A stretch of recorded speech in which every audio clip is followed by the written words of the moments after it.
Okay, I have my cup of tea and a bunch of questions from my Patreon March Q&A. If you're interested in asking a question in the future, consider joining the Patreon. And with that, let's get right into it. Approachable Llama asks, "Hello, Steven. I'd like to hear if you ever went through the stage of focusing on the tools, such as different pencils, pens, paper, and the like. I know you started drawing quite young, so maybe that wasn't such a big thing for you. I'm not after a solution, just wondering what your experience was." Thank you for the question, Approachable Llama. Absolutely. I wouldn't say that I've left that stage at all, or maybe it's better to say that that isn't a stage. I just think that that's something that is always with a lot of artists. There's got to be some artists out there who just find their material early on and then never worry about it after that, but I would say they have to be in the minority. I think most artists spend their entire career experimenting and trying new things because you're kind of always shifting what you're going for. I think it's just the relationship to that search that changes. I don't think you'd ever want to give it up. It's one of the pleasures of being an artist to, fall in love with new materials at the art store, buy them, try them out, put them in the shelf forever to never be used again. It's just the relationship changes.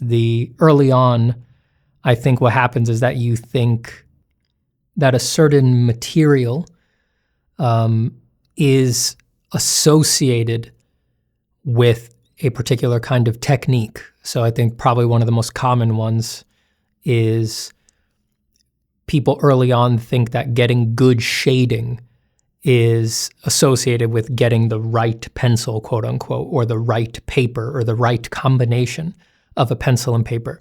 And then as the years go on, you realize that that's not the case, that good shading is about understanding form well and understanding the way that form interacts with light well, and that you can deploy that on any combination of substrates and mediums.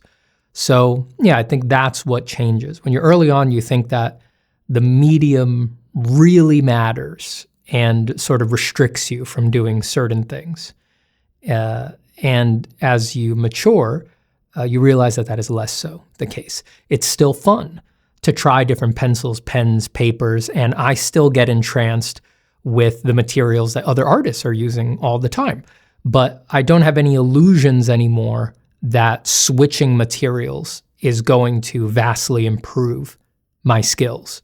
I know that certain materials will resist or work with the skills that I already have, but no material is going to unlock a new level of ability that wasn't there beforehand. So there's less anxious worrying about the materials. Don't stop caring about that stuff. It's fun. It's one of the funnest parts of being an artist. Thank you, Approachable Llama. The next question is from GetFailed. GetFailed says, "How should one treat details, especially small ones?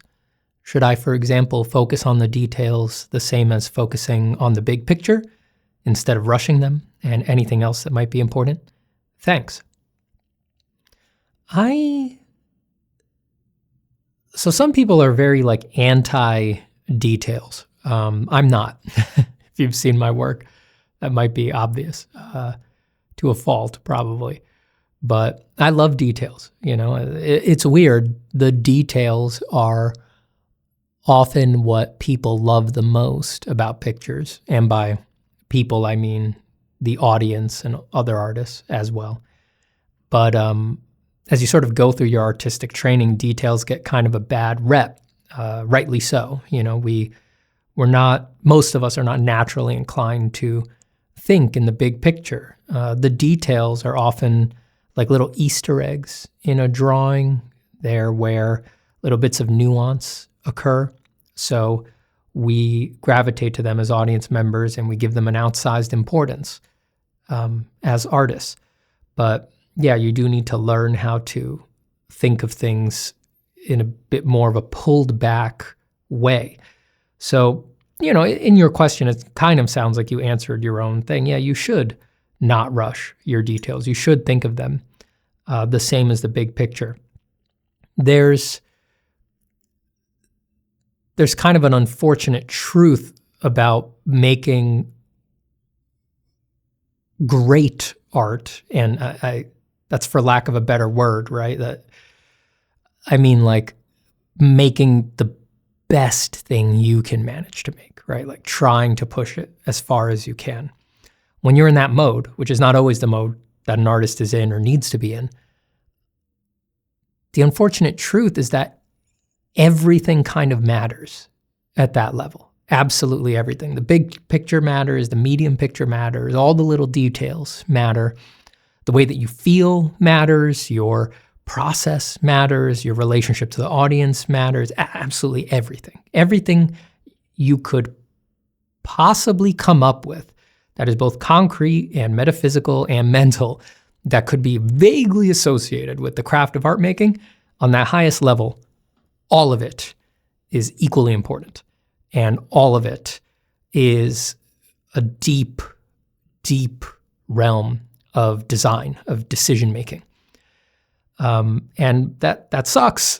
That really puts a lot on our plates that we need to figure out. So it's a big challenge, but it is the reality of the situation. And, you know, if you can accept that, then you can sort of take on the task joyfully and cheerfully. But no matter what way you slice it, it's a lot of work. It's a lot of things to do. I think I remember it was a Marko Djurdjevic tutorial. I can't remember if it was a tutorial or an interview that I heard with him years and years and years ago. But he said somewhere in there that you should treat every little detail on your character. It was a character design demo he was doing, but I think this would apply everywhere. He said you should treat every little detail on the character, every bag, every strap, everything like that, with the same importance. It should all be equal, which sort of flew in the face of some art school advice that I had been getting lately, which was, you know, more based on fine arty kind of stuff that was very much encouraging people to not do that, to sort of let certain things fall away, other things come forward, to make certain areas more detailed, less detailed, things like this. And sure, naturally that does still occur on something like character design, even if you're trying to put equal emphasis, not equal emphasis, but equal attention on everything. But I remember when I heard that in that tutorial, it kind of blew my mind. And I think he's right. I think he's right about that. Yeah, take your time. Don't rush anything. There's never a good reason to rush. Thanks for the question, GetFailed. JB has a very interesting question. Hi, Steven. What are your thoughts on writing characters for a story? Do you think it's reasonable to create them independently of the plot, as long as they fit within the world? Or should characters always be written in service to the plot? To give some context, visually designing characters is what I like to do and have some mileage in it, but I'm a beginner when it comes to writing stories. Thank you for your time and advice. Well, I am certainly not a great person to be giving advice on writing and story. I have taught it, ironically enough, on the college level, but you know, I still consider myself a huge, like you, a huge beginner in those regards. I mean, there's just the great masters of that stuff just know way, way more than I do. I can recommend a few books. Into the Woods by John York is probably my favorite that I've ever read on these topics. Story by Robert McKee is very much screenwriting focused, but very good and exhaustive. Probably the best intro level, in my opinion, is Save the Cat by Blake Snyder. It gets a bad rap for being extremely formulaic, but, you know, just carry it lightly. You know, he's not saying that that's the only way to do it. And it is also very screenwriting focused, but I do think all of the rudiments are in there, and you're getting it from someone who has actually, in practice, applied that formula to things that have worked. So I think Save the Cat is great. So I'd recommend reading those books and seeing the advice that they give on character. What I'm going to say here is really just a bad parrot of the things that I've learned from those books. But yeah, I basically would say that there's nothing wrong with making your characters independently of the plot, but if they never intersect with the plot in a way that is thematically relevant, that is character-driven, they really will not have amounted to much, you know? Character, that is to say the motivations and deep needs of the characters that you design, is probably the most important thing about story. That's a dangerous thing to say. I mean, people will disagree there, but I think those are the things that create moments of emotional resonance, and, you know, big character plot points might be what people talk about when they discuss the story, but it is the underlying motivations and deep needs of the character that are making those plot points sort of stand up on their own. So I think understanding those things and designing interesting reflections and transformations to those motivations and needs for your character is sort of the foundation of story. And then you design plot points to thematically support those transformations. You don't want your plot to sort of be random. You want it to be emphasizing what is happening internally to the characters. I think the explanation that John York gives in Into the Woods of the difference between a plot climax and a thematic climax is actually, is it, I forget if that distinction is made in Into the Woods or in Save the Cat. I don't have time right now to crack them open and figure that out, but in whichever one it is, it's a brilliant explanation that is, once you see it, once you have it explained to you, you'll be able to look through your favorite movies and see that the ones that have the most satisfying conclusions have managed many times to marry the plot climax, that is to say, the climax of the action, to a thematic climax. And this makes everything feel very cohesive. It makes it feel like things have been resolved in action, and also that things have been resolved in emotion. All right, JB, thank you for your question, and good luck with your story pursuits. All right, we are on to Robb. Robb asks, I've been having troubles recently finding my thing. It seems like most people have one medium or type of art that they put the majority of their effort into. For example, you with the pencil/Photoshop, or Joe with the clay. But there's so many different types of things that interest me. Drawing, painting, animating, film, music, or other crafts. It feels like I can't settle down, put all my effort into something, because I always see something someone else does, and I'm instantly intrigued on that thing and try that instead. It leads me feeling kind of lost on what it is that is important to me as an artist and what I'm trying to accomplish with it. How did you land on drawing as the thing you hunkered down on and focused on? All right, thanks, Robb. Well, first off, I want to say that I don't think what you're going through is a bad thing. I think it can be made to feel bad when looked through the lens of, you know, focusing on your career and have you gotten your career off the ground, you know, this hypothetical airy career in air quotes, especially if you start comparing yourself with others. Oh, is my career going as well as they are? Am I as far along as this person was at this point? Like all those classic toxic thoughts that do basically nothing for people. If we shelve those, I mean, there's nothing wrong with just having such a voracious creative appetite that all of these things pull you in and interest you. And certainly, if you then actually go and try those things, as you said, rather than just sort of letting it blow you off course, but you never actually try it, I think that's great. I mean, I actually think that's a beautiful thing for a person to do. I love the focus that I have on drawing, but I am the first to admit that there is a on a certain level, through a certain lens, it's actually very uncreative of me that every time I have an idea, I assume it will be a pencil drawing, right? Or a drawing or just a flat 2D image of some sort. That is, to some extent, very uncreative. I am basically already limiting my ideas as soon as they come to me.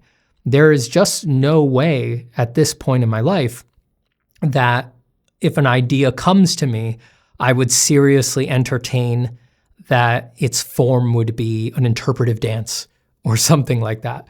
And it's unreasonable to expect that of me, even though I am an incredible world-class dancer without peer or precedent. But I must admit that it is uncreative of me that I close that off to myself, that I do know it's going to be a drawing basically as soon as it comes through the doors of perception. And I don't know, I wish you could be happy for yourself that you don't feel that commitment just yet. That said, I do think that for most people, if you keep doing this, I think that you find your thing naturally. You know, you keep making art and you're going to go down your own path and go on your own journey, and you will find out on your own what is your thing. Basically, by definition, this has to occur in a unique way for you. If you're trying to recapitulate the journey that someone else has been on, that's just not going to work. There's no way to live the same artistic life that another artist lived. There's no way to get to the same end results as them. And if there was, I think that if you actually experience that, you would find it unsatisfactory, because we don't want to be like other people, not deep down. As artists, we want to find the thing that is most personally meaningful to us, and that is distinctly ours. You know, that is what allows it to be our self-expression rather than somebody else's. So it's going to be a personal journey, no matter what. Just be very patient with yourself, have a lot of compassion for yourself, and remember that what you are dealing with here, your creativity, is a more primordial and structureless thing than our society and culture is currently set up to contain. Put in other words, your creativity is under no commitments to work under convenient 2024 human timelines, right? It'd be easy for somebody to say, like, all right, well, take a 6-month sabbatical to figure yourself out or something like that. And it's like, those are just arbitrary times that people might pick.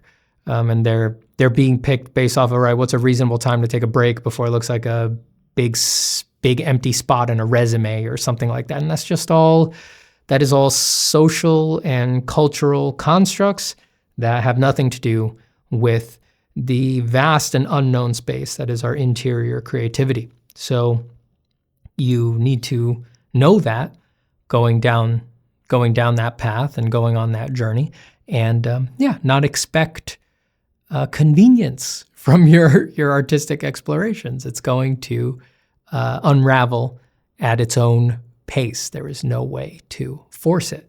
And I guess what I'm advising you to do here is just find a way to enjoy it rather than worry about it while you sort of bop around and try out all of these different things. And know that there is an openness and freedom there that you might come to miss someday once you're on the long road of pouring, 80,000 hours into one chosen realm of mastery. Yeah. All right. Thank you for the question, Rob. Take care. Michelle asks, how are you so cool? And then there's an emoji of a happy face wearing sunglasses. It's sort of very smugly smiling, sort of like it's having a great day and nothing could bring it down, not even a little notch. Kind of a very, very self-satisfied kind of an emoji. And then continues to say, on a serious note. Wait, that wasn't serious? What you said before about me being cool? I took that seriously. On a serious note, I like doing art but struggle with loneliness from time to time when I spend too much time on it. Is this okay? I have work and friends, but I tend to notice the feelings hit most if I go a week without sharing stuff I've done with someone and talking with them about it. And I feel that this is limiting me. I don't think the loneliness is too bad on its own, but it has made me neurotic to the point it nearly has made me lose a close friend of mine. I did not entirely use them, but it has impacted the friendship. Just wondering, how do you cope with loneliness when you have something that you want to make, but in a limited time? Requires a lot of time and attention, so you'll have to go on sacrificing time for other things, like hanging out with friends, etc., and still being okay. I just want to make art. And then there's like an emoji that's smiling, but it's crying at the same time. It's like kind of like a very contradictory emoji. Thank you so much for the question, Michelle. This is a difficult thing to talk about. This almost becomes like a chicken and the egg kind of a question. Artists have a tendency to retreat, to want to spend a lot of time facing inwards. And you have to ask yourself, is it that you like to retreat because you want to make art? Or do you make art because you want to retreat? You know, it can be that you have this natural tendency to want to spend a lot of time alone, to want to spend a lot of time in self-reflection, a lot of time with your own thoughts, your own feelings, pursuing your own weird personal little interests, like the structures of the turn of a hand or something like that. And that was the foundation, and art was sort of a convenient way to structure that desire, or it nicely sympathized with those desires. And I think that the answer there is different from artist to artist. I think for me personally, I was inclined to retreat first, and art naturally came to fill that space. Loneliness is a problem, no matter what way you slice it. I think most people don't handle loneliness well. Some people are just openly antisocial. They just don't like other people and don't really worry about it. They just accept that about themselves. I don't think that's you. I feel like those people would not find themselves asking a question like this. They tend to be very confident or just very sure in the fact that they don't like people and they want to be away from them. You have to find a balance. I mean, the archetype of the mad artist is there for a reason. You can get lost in your work enough that it does serious damage to the social part of your life, and that is, you shouldn't allow it. I mean, the social part of your life is one of the things you're most deeply coded for. It's an essential part of what it means to be human. So that doesn't mean that you don't spend even the majority of your time making work on your own, right? But I do think you need to maintain a regular interaction with other people. The relationships are absolutely paramount in this life. You need to maintain meaningful relationships with people. And some artists try to replace that with maintaining, meaningful relationships with their audience, which, even that makes it sound too robust compared to what they're actually doing. They just think if they have a large audience, then they have a meaningful relationship with them. And that's not necessarily the case. And usually your audience is just not really people you're meant to have close relationships with, right? Like, just because they're fans of your artwork doesn't mean they're people you can open up to or who can ever come to know you well. It's, most of my close relationships are not built on art. They're just built on personhood, on every other aspect of who we are. So, I think a balance needs to be found. That said, now that I have that healthy disclaimer out there, and I do stand by that really is the most important thing that I think you should focus on.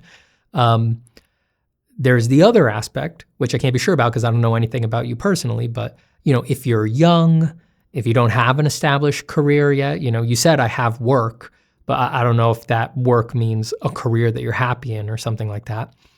But if you're young, you have youthful energy, you're looking to make your way in the world, you're trying to find work that satisfies you on a deeper level, then there's a case to be made for really sacrificing a lot. I think too many people go down that road just because they feel they have to. Just because they feel like society is pushing them to be this very gritty, very disciplined person, and it doesn't really align with them and their desires and their values. If they ever sat down and wrote out their values, they would find that there's a lot of dissonance between the values that they would state, and usually those are the ones that you really robustly believe in, right? At least if you've tried to elaborate on them maybe just a few times, right? There's going to be a dissonance between their real values and sort of the general way, the gritty way that people say you should apply yourself towards creative careers and things like that. But if there isn't a dissonance, if you find that it does align, if you find that you do really want the kind of career that's on the other side of that grit and that aligns with your values, I don't think there's anything wrong with really going through a period where you kind of dash yourself against those rocks and hopefully come out on the other side washed up on shore, grizzled and salty after sort of floating in the sea for days on end, metaphorical days that are years in reality. And your lips are blistered from exposure to the harsh art sun. All right, I'm stretching the metaphor considerably here, but I think that I went through a period like that. A lot of my friends and peers went through a period like that. And unfortunately, most of us regret the way that we did it, which makes me worry that there is no way to do it without regrets. I can't sit here and say that, I could have run a different counterfactual that didn't happen, right? That I could have run it in a way that I don't regret. I try to give students and people starting out the wisdom to hopefully do it with less of those regrets, those common pitfalls. And I do feel like I've seen examples, students of mine who have successfully navigated things better than I would have, but I didn't pull it off.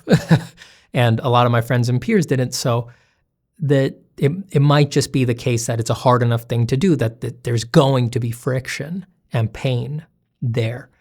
But I can't say I really regret it, right? I learned lessons from my thoughtlessness and my lack of compassion for myself and for others and letting relationships fall to the wayside.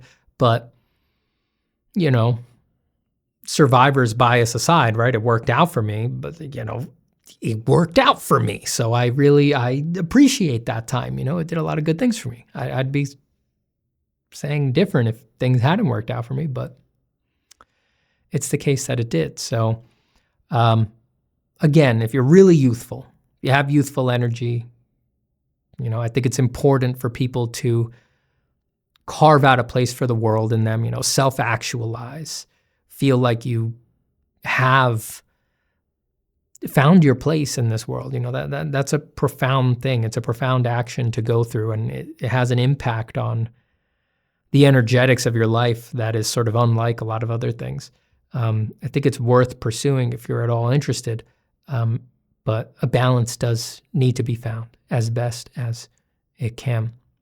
If you're not youthful, if you do have a life that you like already, a work that you like already, I do encourage people to be much more careful about messing with that stuff for the sake of an art career. For most people, it's not going to be what you think it is. And I'm just trying to be practical here. It's just like it takes such a crushing amount of energy that just tends to not be around as the years go on. You would get probably a lot more satisfaction and joy and things like that. Toning it down a few notches and just producing a little less work and enjoying your life a little more and having the structured support system of the work that you already have that you like, taking lots of time to rest, doing other activities, other hobbies, spending more time with friends and family.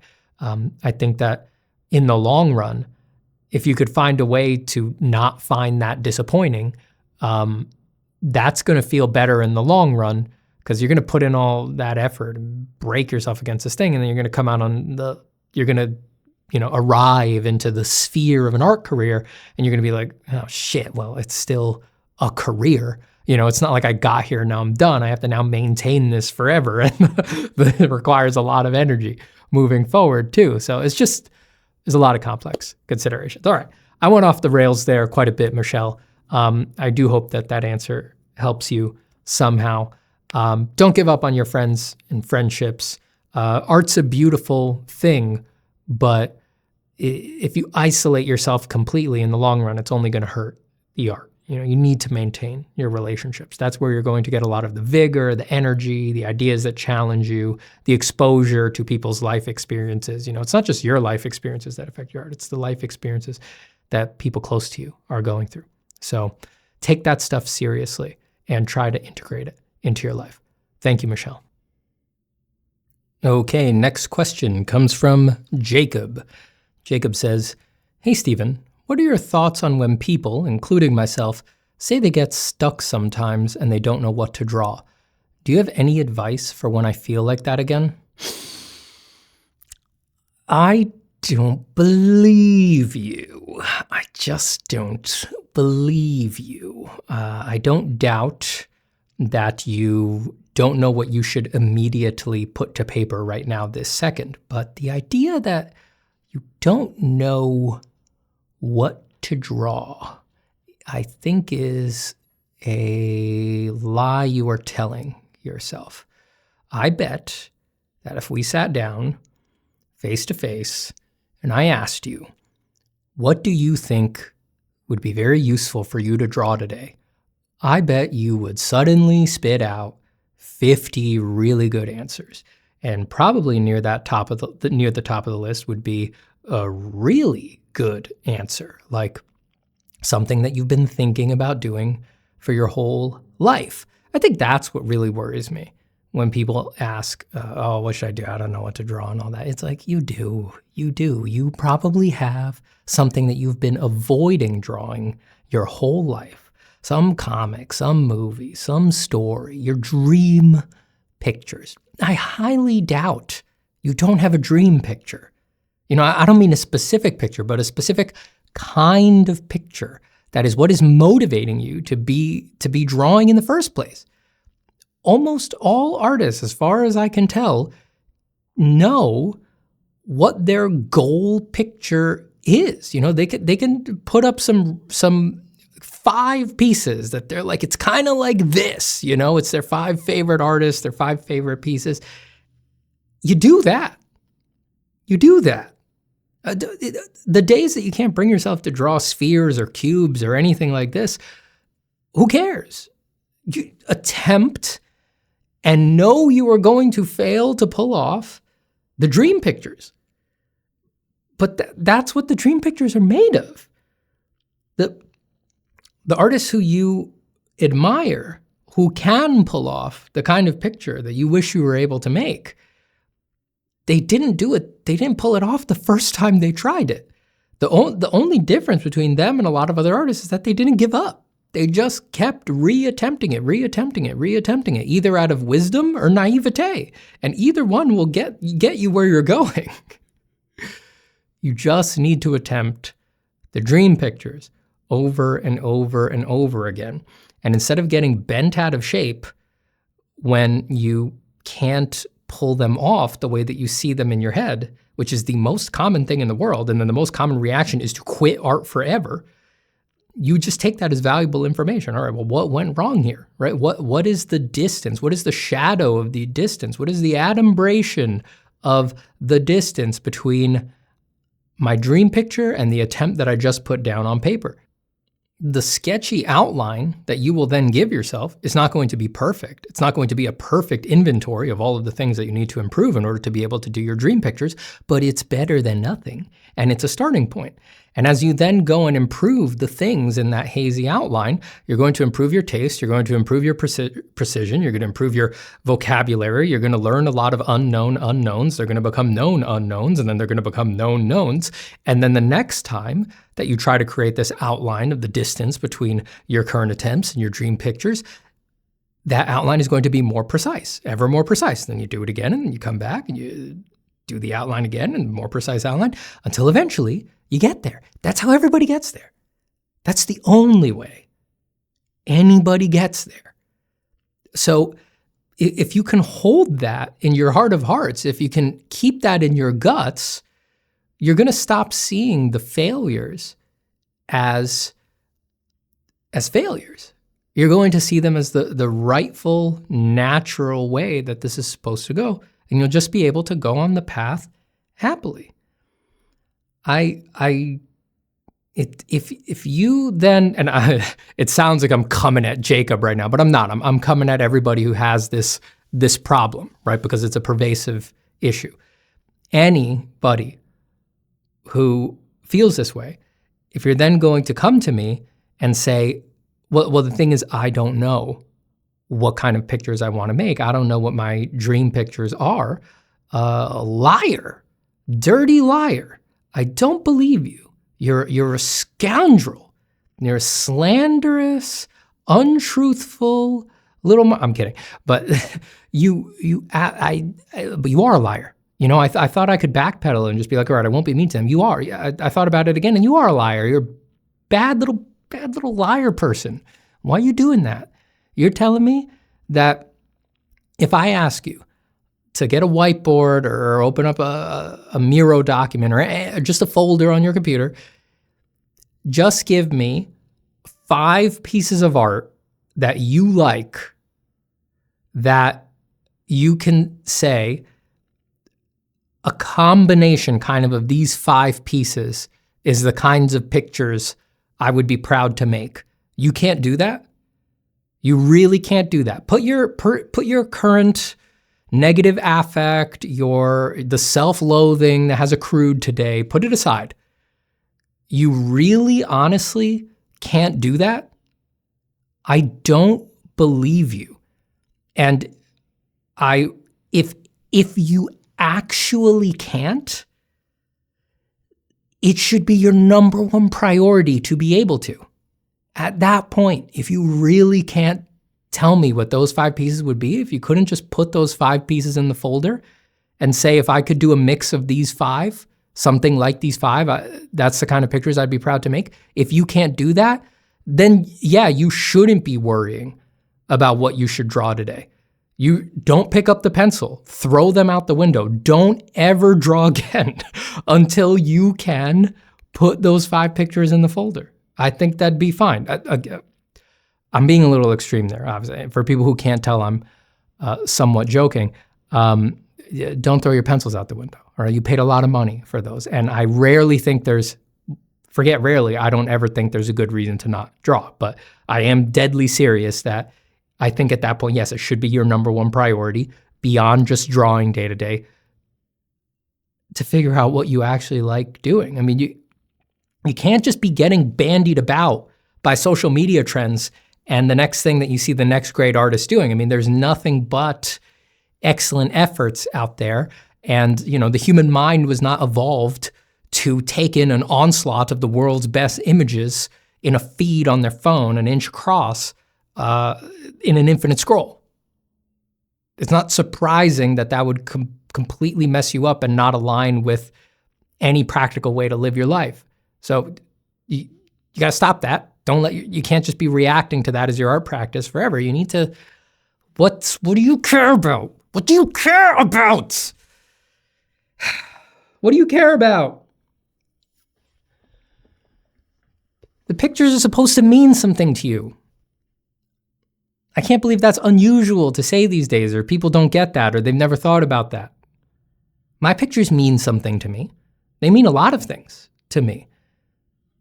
I wouldn't be able to do them. I would never have the energy to finish them if they didn't mean a lot to me. I don't talk about this stuff because I don't like I don't talk about what my drawings mean to me in the way that I could, but because I don't want to inflect people's interpretation of them.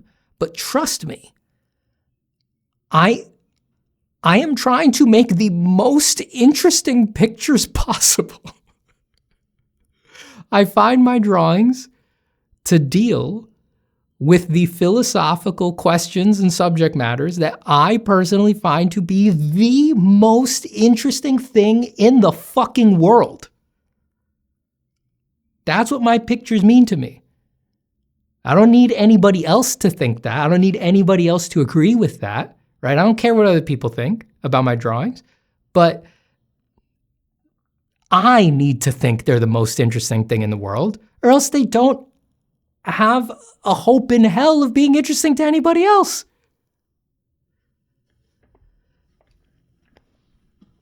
And you should give a shit about your drawings too. They should mean a lot to you. All right. I hope that helps. Thanks, Jacob. Okay, on to our last question here. This one is from Toby Muhamad. This is a bit of a long one, so bear with me here for a second. I've only been drawing seriously for about 3 years now, and I feel like I'm at a bit of a turning point in my art journey. Initially, I drew just to make silly things, but put high effort into them just for the heck of it. I used to say that making people take something you consider as silly seriously just adds to the ironic fun of it. But crossing this 3-year point, I suddenly really feel like I want to make something that's truly serious, something original. Much of my portfolio is fan art, and something personal.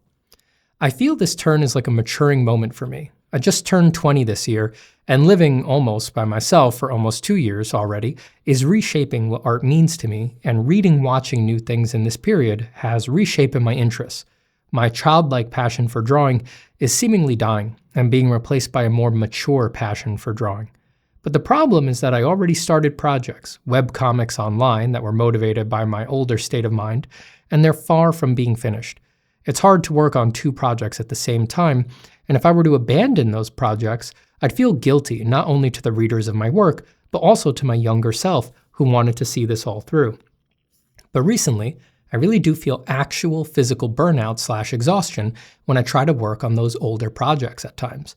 I said to my friend a few days ago, going to the gym is less exhausting than drawing these days. Even the prospect of working on these projects itself sometimes drives me to procrastinate instead of draw. I wonder, how should I deal with older projects that were motivated by parts of myself that just aren't as strong as before? I'm not financially obliged to continue them, but I still fear the guilt and worry that I'll just abandon the next project if I abandon this one. Maybe I could just take an indefinite hiatus with a note that I can come back to it whenever I want to, whenever I get bored of being an adult and want to draw like a kid again. Sorry if this is more of a vent than a question. I hope you don't mind. Maybe my answer here, Toby, is going to seem a little sort of short or simple, given sort of the big sweep of your question. But I would basically say just drop the old stuff and move on, right? I mean, you just said you turned 20 this year and that you've been drawing seriously for 3 years, which means that you really started drawing seriously at 17. So that means that these web comics and stuff, which were being done in this older state of mind, this more innocent state of mind, were things that you started 17, 18, 19, something like that.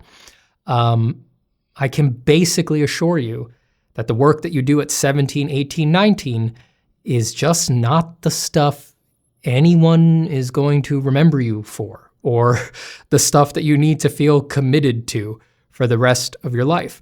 And the journey of every artist, including the most famous ones, is going through periods, going through styles, going through different fascinations, dealing with different philosophical questions across sort of pockets of time, that are measured in years or maybe decades. But almost invariably, when you look back on someone's work, you can see what's the early stuff, what's the stuff done in their prime, and the stuff done in their prime usually has distinct periods and ways of thinking, and their later stuff. It's just natural. So I would just get used to that now. Just get used to making your peace with moving on from things and cutting your losses when you're not into something anymore. Like you said of these projects, and I might be giving different advice if this wasn't the case, but as you said, you're not financially obliged to continue them. So you are not obliged to continue them. It's that simple. And this fear, the guilt, the worry that you'll abandon the next project if you abandon this one, it's just that. It's just fear and guilt and worry, which are deeply conditioned processes that are very common in the current era. I feel like especially guilt. I feel like most people are given very deep guilt complexes in our era from their youth onwards. And our society conditions for them and motivates for them. So I would not worry so much about all these hypotheticals that you're dealing with. You just have no idea if you will abandon the next one. I will tell you that it is likely you will abandon the next thing you move on to. And I will also tell you that is just not a big deal. You're young. If you were older, if you'd been doing this for a long time, I would be giving different advice, right? If you were someone who was 10 years out, an artist who's been doing this for much longer, I generally advise them if they're having these same kinds of struggles, I generally advise them the opposite. I'm like, you need to just stick to something that you hate. You just need the experience of finishing something no matter what, no matter how you felt about it. It doesn't matter whether you feel good about it or bad about it. You've been avoiding finishing forever. Just finish it. That's it. But you're 20. I don't want to belittle what you're going through here, right? This is actually a good thing, but nobody gives a fuck, Toby. Nobody cares. Nobody cares. Again, that can sound like I'm belittling you or something like that. No, that is great. That is freedom, because no matter what happens later, when you're not 20, when you're 28, 29, 30, 40, people will care. Suddenly, the pressures from society change. Suddenly, when you're 40, if you don't have your shit together elsewhere, suddenly everything that you do is imbued with a pressure that most people find extremely uncomfortable. And you sort of have to learn wisdom at that point in your life to do the things that you want to do, no matter what other people or society, whether real or imagined, think about them or perceive them. So that all sucks. That's all suffering that most artists will have to go through at some point. But right now, you can't see me, but I'm sort of waving my hands. You don't need that. Nobody cares. No one's really expecting you to do anything super robust and that's going to stand the test of time and to stick to your projects super tightly, especially not stuff that you're not getting paid for. You're fine. You're free. Don't worry about it. It's the biggest thing that's happening to you is that you're going through a big change in your art. That is, without a doubt, that's what matters more than anything. Of course, that's what matters more than anything. You just have the classic artist mind where you are a careful thinker, you're sensitive, and you're open to possibilities. And one of the drawbacks of having that mind is that you're often open to guilt-laden interpretations of all of your actions, and you take those very seriously. And unlike a lot of sociopaths out there who are incapable of feeling guilt or doubt in their actions. You look back on it and you're like, oh, yes, well, through that lens, maybe I am a total piece of shit. Yeah, that's right. And that's nice when you can carry it lightly. And you can learn things from that. But a lot of artists don't know how to carry it lightly. They take it super seriously. And then they, saw the branch they're sitting on and they fall crashing to the ground. So you just don't need it. Don't worry about it, man. You're good. Cut it all off. Fuck it. It doesn't matter. Forget it tomorrow. Don't just put a note that says you're on hiatus. Delete the site of your webcomic. Make it like it never existed. You don't owe anything to those past ideas, not even really to the audience, right? I'm giving you an extreme example. You don't have to go delete the website, right? I'm just saying that if you did, it's not a big deal. It just isn't a big deal. It just isn't a big deal. Follow your heart. Your heart's elsewhere right now. Just go. Better than deleting the site or leaving the note, just disappear. Who cares? Who cares? Doesn't matter. It doesn't matter. Anybody who would get bent out of shape by you disappearing needs to have more stuff to do. All right. I'm talking about a completely anonymous audience, right? Obviously your parents, your family, your close friends, people you actually know. Of course, they are entitled to some explanation for why you're disappearing. But in other contexts, maybe not even necessarily in art, but the just this anonymous async audience, you are totally within your rights to just vanish. It doesn't matter. They got lives they need to be attending to. They don't need your free thing that you're putting out there with no obligation. No note, no deleting, nothing. You can just drop it.